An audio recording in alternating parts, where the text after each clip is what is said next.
Frères et sœurs, avant d'aller loin, vous allez suivre cette courte vidéo. Dans cette courte vidéo, l'auteur fut un ancien sorcier. Mais je faisais tomber des chrétiens, c'était par la parole. Parce que même quand j'étais, certains utilisaient beaucoup ma bouche. Donc le moyen le plus sûr pour gagner quelqu'un, même si c'était un chrétien, il fallait qu'on échange, il fallait qu'on parle. Par exemple, sur la parole de Dieu, par exemple. Je peux par exemple dire, il est écrit dans Jean chapitre 14, verset 6, Jésus que c'est le chemin, la vérité et la vie. Nul ne va au Père que par lui. C'est la vérité. Mais si vous dites oui, Amen. Mais Amen, là, moi, c'est un démon qui rentre en vous. Pourquoi? Parce que pendant que ma bouche dit ça, ce n'est pas ce que je suis en train de dire. Mon esprit dit Jésus-Christ n'est pas le chemin, la vérité. Il est écrit que Jésus-Christ n'est pas le chemin, la vérité et la vie. Tout le monde peut aller au Père que par lui. Et toi, tu dis Amen. Et dès que tu dis Amen, tu as ouvert la porte à un mensonge. Et donc, c'est là où j'embrigadais. Et l'esprit là rentrait, il t'embrigadait, te voilait et te mettait dans l'assoupissement. C'est comme ça que je tuais la spiritualité des chrétiens. Donc, ils voyaient mes mots, on parlait. En fait, tous les seuls chrétiens qui ont souvent échappé, c'était ceux-là qui peut-être je m'approche et automatiquement le Saint-Esprit leur révèle que non, voici, c'est un sorcier. Voilà, c'était les seuls. Mais ceux à qui Dieu ne révélait jamais tombaient. Il y a même certains qui sont même encore debout, qui sont chrétiens, mais ils se disent chrétiens, mais ils ne savent pas que leur vie chrétienne a déjà pris un coup jusqu'alors parce que le simple fait qu'on ait changé, il y a des esprits que j'avais introduits qui ont en fait créé un handicap à leur vie chrétienne. Ils se disent toujours que c'est toujours ça, mais ce n'est plus vraiment ça. Frères et sœurs, vous venez de suivre. Ça fait des années que je vous dis ça. Vous qui me détestez là, oui, surtout toi qui me regardes là, qui me fixe là, en train de bouder là. J'ai toujours répété ça. Nous vous prêchons la vérité durant des années. Ce n'est pas parce que quelqu'un t'ouvre le verset biblique et te fait lire la parole de Dieu qu'il vient de Dieu. Voici les termes que j'ai utilisés il y a quelques années en arrière. Je vous ai dit ceci. Aujourd'hui, les diables commencent à utiliser les églises ainsi que les hommes de Dieu comme les armes de destruction massive. C'est ce que je vous ai dit. Je vous ai dit également, nombreux de ceux qui témoignent sur YouTube ne sont pas de vrais ex-satanistes.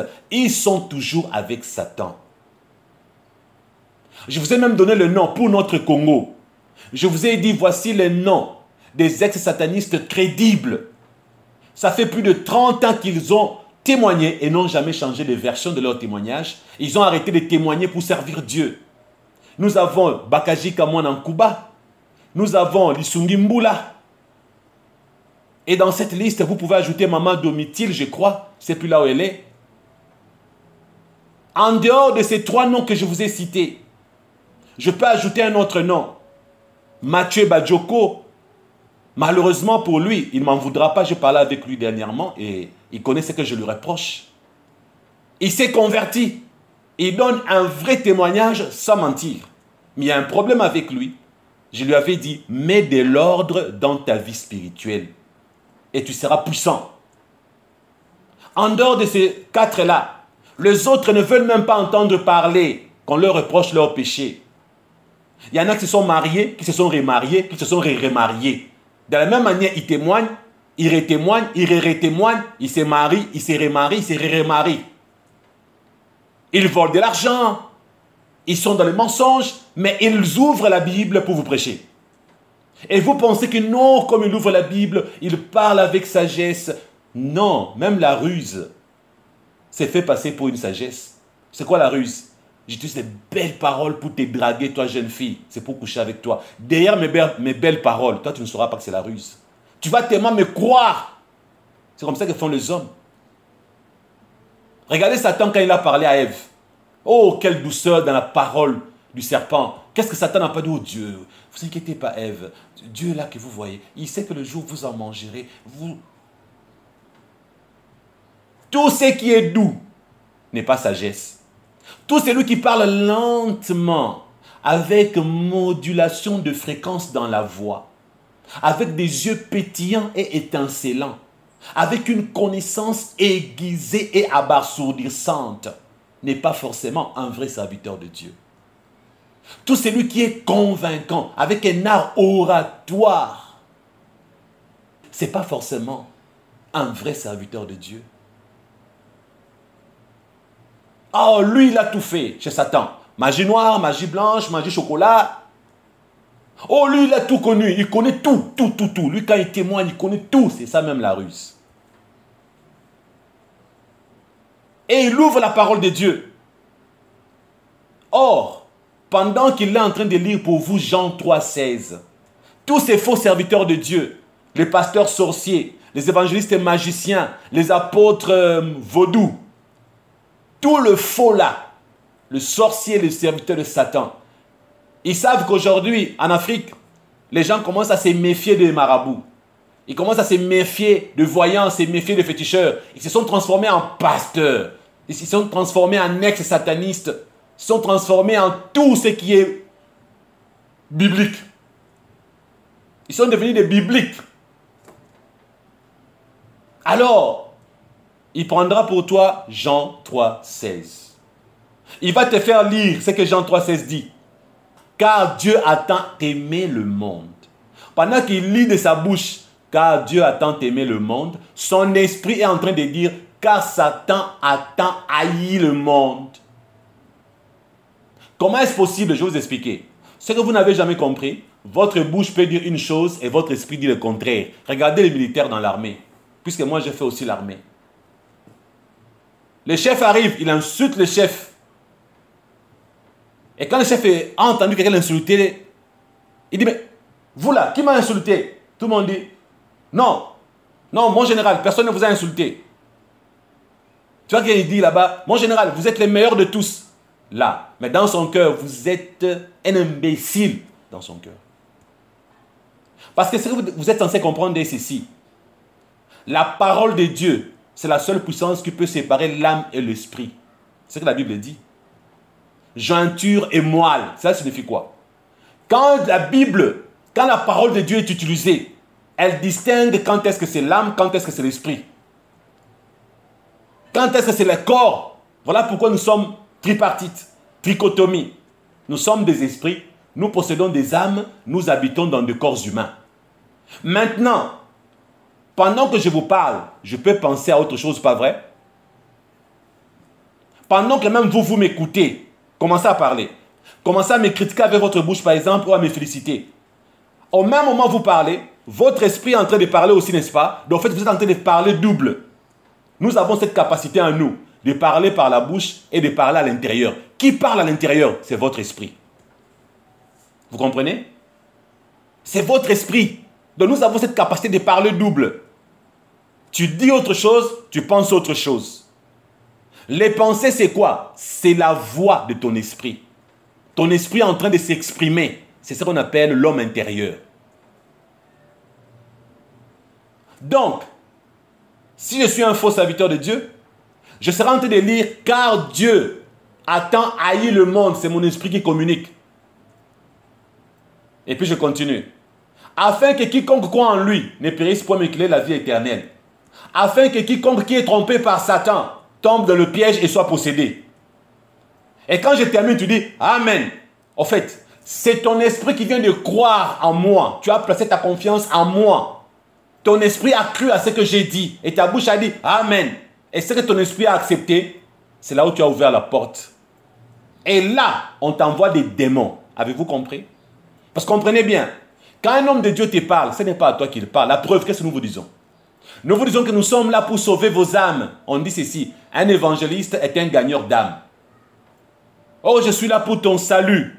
Je suis là. Remarquez bien, tous ces hommes de Dieu qui veulent vous parler de la Bible, ils commencent toujours par bien mettre le base pour dire je vais t'aider, spirituellement je serai ton père, je serai ta mère spirituelle, je vais sauver ton âme.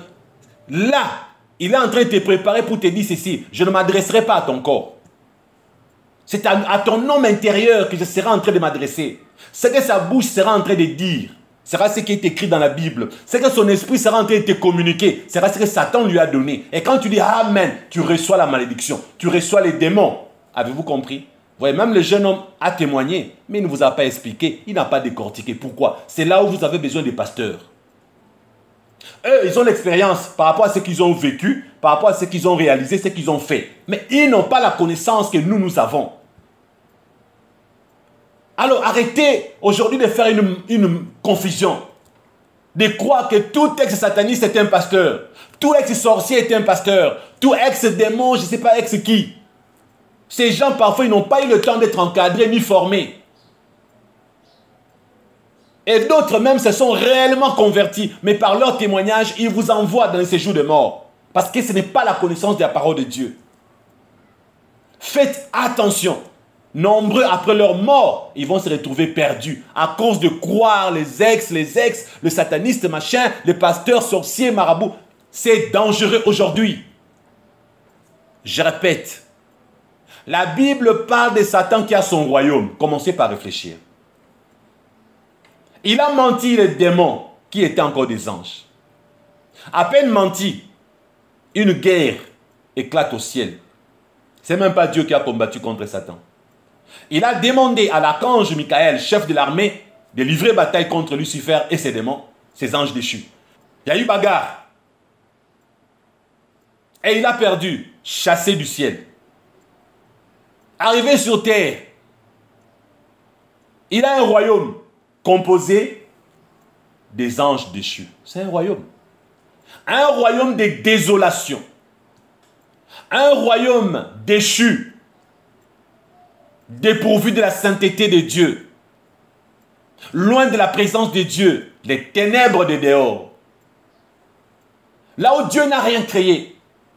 En fait, Satan a été chassé pour habiter des endroits où Dieu n'a rien créé. On appelle ça les abîmes. Satan a été chassé pour trôner dans un endroit de désastre. En fait, il est le roi du royaume des ténèbres, le roi des lieux arides. C'est ça Satan. Le diable est le roi des lieux arides. Quand on le prend par rapport à l'homme, comme il avait trompé l'homme par rapport à ces mondes, on dit qu'il est le prince de ces mondes. Pourquoi le prince? Parce qu'il y a un roi. Jésus est le roi. Voilà pourquoi Satan est appelé le prince de ces mondes. On n'a pas dit le roi de ces mondes. Dans toute la Bible, Satan n'a jamais été appelé le roi de ces mondes. On dit que le monde entier est sous la puissance du malin. Et on l'a défini. Le malin, c'est le prince de ces mondes. Ce n'est pas le roi de ces mondes. Le roi, c'est toujours Jésus. Mais c'est un roi qui ne force pas les gens à croire en lui.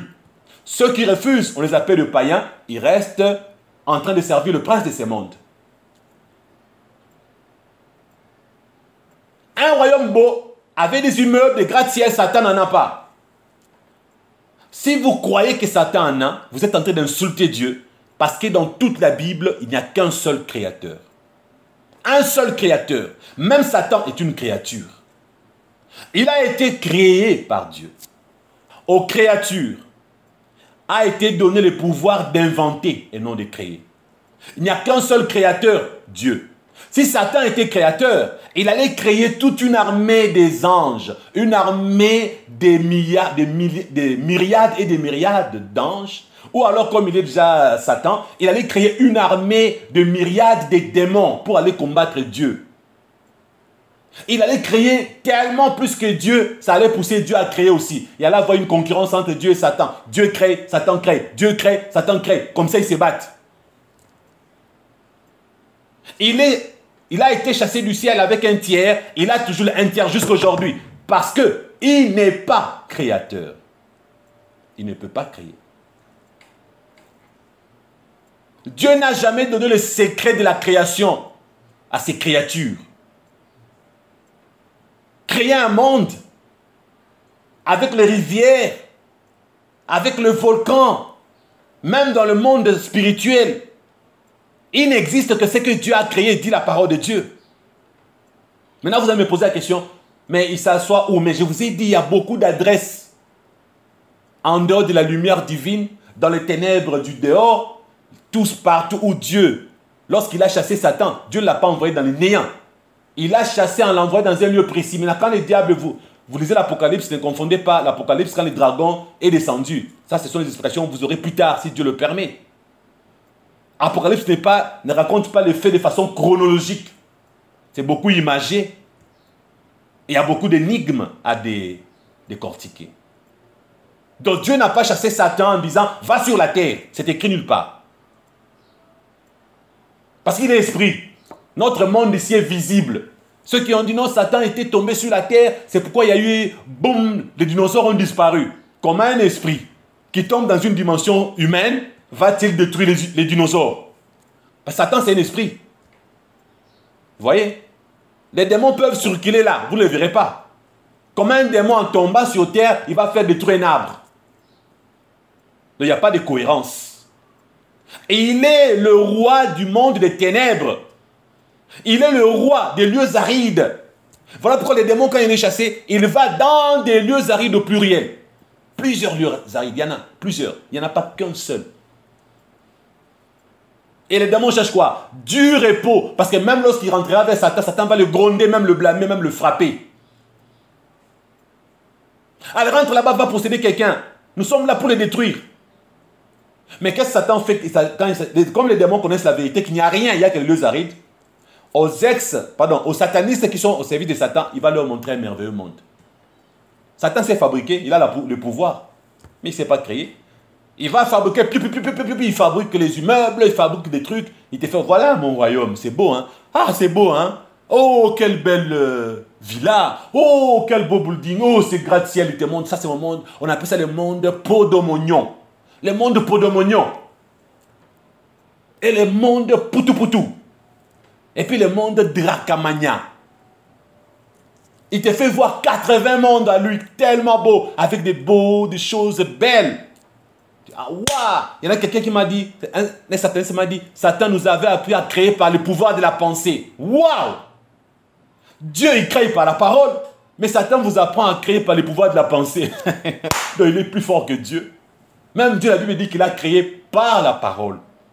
Il n'était pas là comme ça, il s'assoit, il pense. Je pense que la terre sera créée, pouf, la terre est sortie. Je pense que l'homme sera créé, pouf. Même Dieu a parlé. Mais Satan lui crée par la pensée. Et Satan nous a communiqué le pouvoir de créer par la pensée. C'est là le monde des illusions. Un autre m'a dit, pasteur Christian, Satan lit nos pensées. Il a accès à nos pensées. Je lui ai dit, c'est faux. Je vais te prouver comment c'est faux. Je vous donnerai tous les versets. Satan ne peut pas lire les pensées des chrétiens. Écoutez-moi très bien. Si tu es un chrétien, Satan ne peut jamais lire tes pensées. Jamais. Si tu es enfant de Dieu, il n'a pas accès à tes pensées. Il n'a même pas accès à ton esprit. Il te combat au niveau du corps, la chair. Il te combat au niveau de l'âme, le siège de la conscience. Il t'envoie les pensées qui ne sont pas tes pensées. Quand tu entends ça en toi, tu penses que ça vient de toi, ça vient de lui. Toutes les pensées négatives que tu sens qui viennent à gogo, ça ne vient pas de toi, ça vient de Satan qui les injecte, qui les envoie. Dès que tu commences à accepter ces pensées-là, elles deviennent tiennes. Voilà ce que la Bible dit. La Bible dit ceci. Ephésiens 2, verset 5 dit ceci. Nous qui étions morts par nos offenses, nous a rendus à la vie avec Christ. C'est par grâce que vous êtes sauvés, verset 6.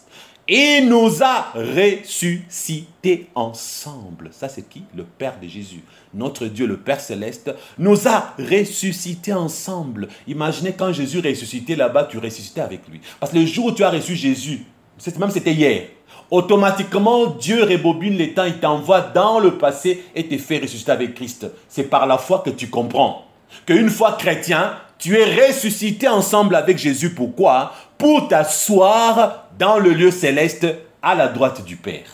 C'est ce que la parole de Dieu dit. Il nous a ressuscités ensemble et nous a fait asseoir ensemble dans les lieux célestes en Jésus-Christ. Nous là, c'est qui? Ce n'est pas ton corps humain. Il est poussière, il retournera à la poussière. Nous là, c'est qui? C'est ton esprit. Qui soit tu dois être puni dans un séjour de mort, qui soit tu seras dans la présence de Dieu. C'est ton esprit. Quand on dit « je suis né de nouveau », ce n'est pas ton corps qui naît de nouveau, c'est ton esprit qui naît de nouveau. Voilà pourquoi David a dit « Oh Dieu, crée en moi un cœur pur, renouvelle en moi un esprit bien disposé. » Le renouvellement de ton esprit. Dieu, quand tu nais de nouveau, ton ancien esprit avait des taches. Les taches du mensonge, les taches de l'orgueil, les taches des avortements. Tu étais sali, tu étais impur, tu étais pécheur. Un esprit sale.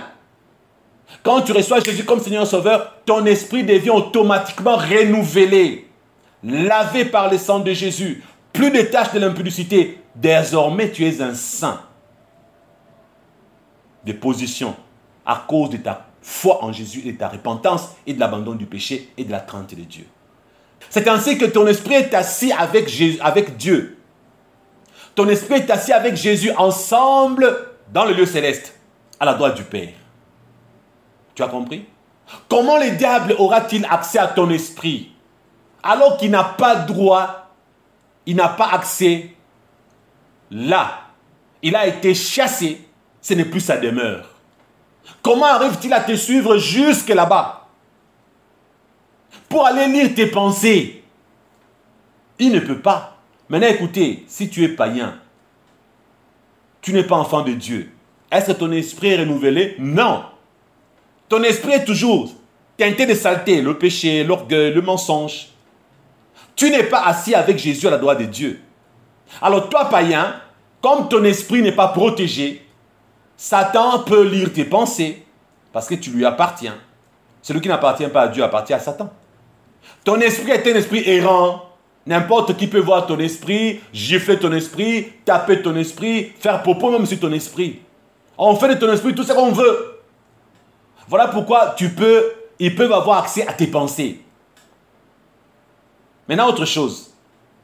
Il y a des chrétiens qui se sont permis d'aller dans des cirques, là où les vrais magiciens font leur numéro.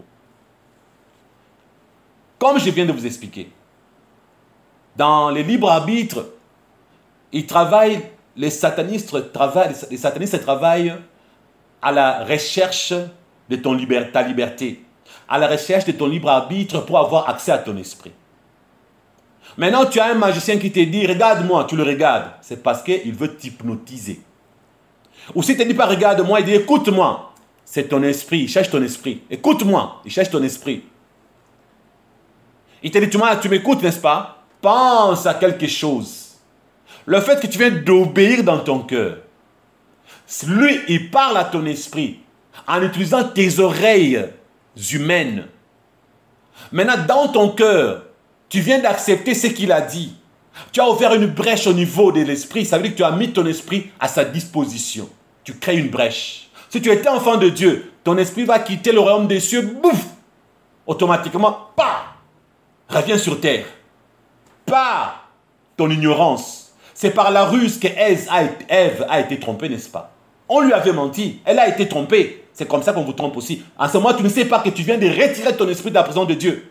Ton esprit a été invité, convoqué d'urgence sur terre parce qu'il y a quelqu'un qui est en train de faire des invocations et toi tu viens d'accepter de lui obéir et ton esprit se retrouve maintenant sur terre. Et là, tout ce que tu penses, il a accès à ça. Et quand tu penses pomme, il fait comme ça, il sort une pomme. Tu penses pigeon, pigeon. Hé, j'ai pensé moi au pigeon. Pense à quelqu'un de ta famille. Tu as pensé à ton oncle. Oui, il a pensé, il a vu, mon oncle. Alors là, tu commences à dire, ah non, les pasteurs nous mentent. Parce que Christian, c'est un gros menteur. Les diables a accès à nos pensées. Moi, Satan lit mes pensées par ses serviteurs. Non. C'est toi qui lui avais donné accès. Satan n'a pas accès en nous tant que nous ne lui donnons pas une autorisation. Satan ne peut rien te ravir si ce n'est pas toi qui lui as donné l'autorisation. En Christ, notre vie est cachée. Quand la Bible dit caché, le mot les dit tel que vous l'entendez. Caché. Lorsque ta vie n'est plus cachée en Christ, c'est parce que toi-même, tu viens d'exposer ta vie pour que Satan ait accès à ta vie. Dans Colossiens 3, verset 3, il est dit ceci. Car vous êtes morts et votre vie est cachée avec Christ en Dieu.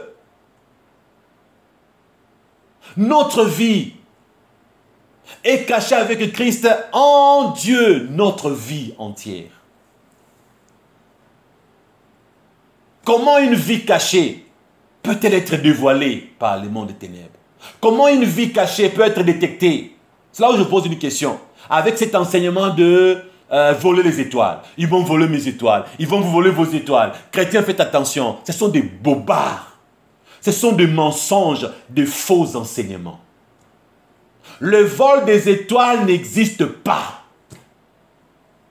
D'ailleurs, dans la Bible, quand le mot étoile est utilisé, il est utilisé pour désigner un ange, une créature céleste, en première position. Et en deuxième position, étoile est utilisé pour désigner un serviteur de Dieu.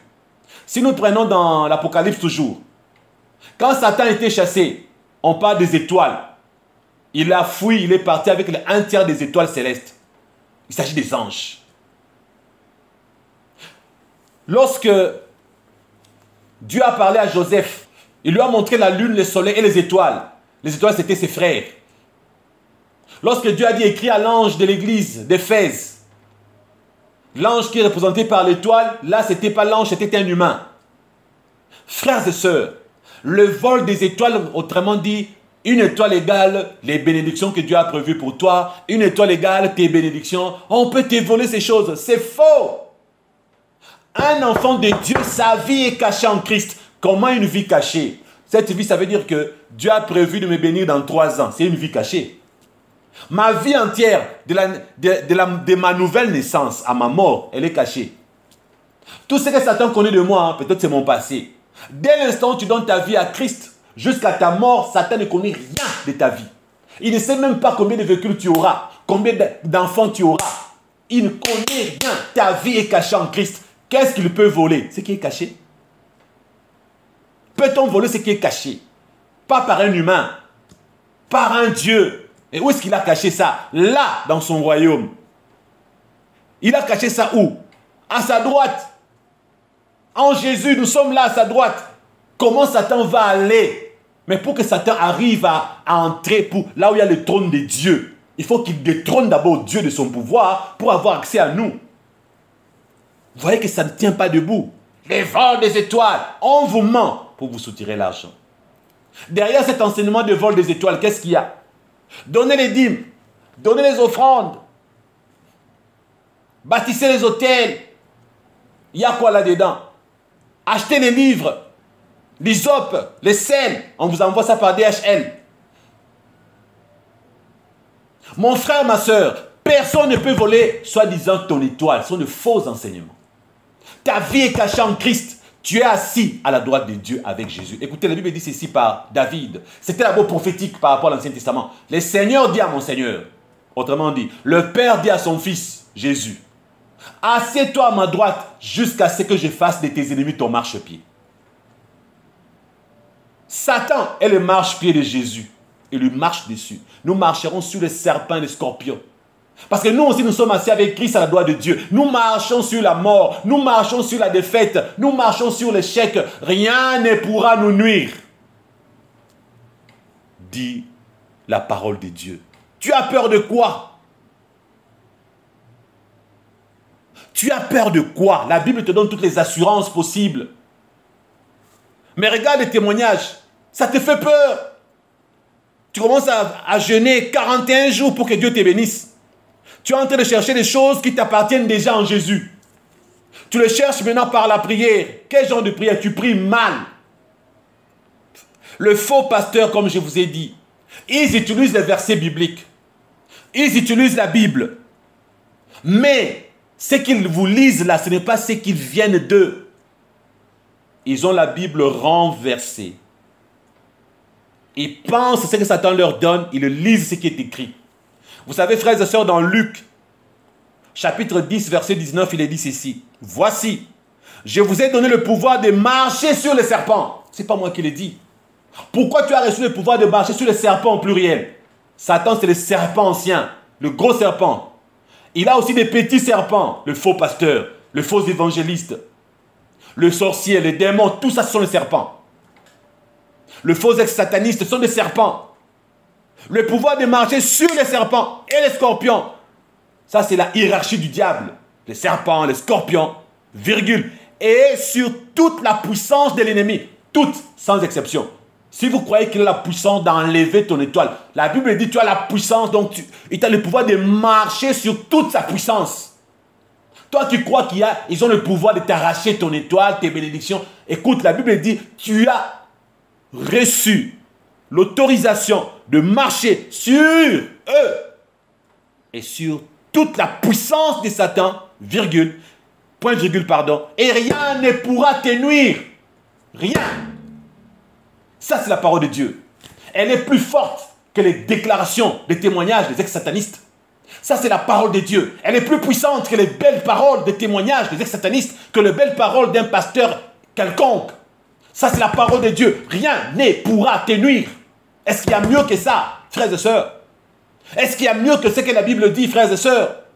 Rien, rien, rien, rien, rien, rien. Tu as peur de quoi? Tu es enfant de Dieu. Tu es assis avec Christ à la droite du Père. Rien ne pourra te nuire. Tu as reçu l'onction, la puissance pour marcher sur Satan, sur ses ennemis, tes ennemis. Et en plus, pas seulement eux, même leur puissance. Et rien ne pourra te nuire. Tu as peur de quoi? Tu as peur de quoi? Tu as peur de quoi? Arrêtez avec ça. Arrêtez de bâtir les hôtels, de payer de l'argent pour votre salut. Jésus vous a donné ça gratuitement. Il t'a donné le pouvoir de marcher sur les serpents et les scorpions gratuitement. Il n'a pas dit va chez un pasteur, il va prier pour toi. Il t'a pas dit va chez un prophète. Il t'a pas dit va payer les offrandes, les dîmes. Va payer je ne sais quoi. Tout ce qu'on invente là, c'est parce que la parole de Dieu dit. À toi, tu es assis avec Jésus à la droite de Dieu. Rien ne pourra te nuire. Tu marches sur les serpents et scorpions. Et sur toute la puissance de Satan. C'est ce que la parole de Dieu dit. Tu n'as pas besoin de pasteur chrétien pour ça. Tu n'as pas besoin de n'importe qui. Tu as besoin de croire en la parole de Dieu. Non pas croire en ce que moi j'ai dit. Croire en ce que la parole de Dieu dit. Amen.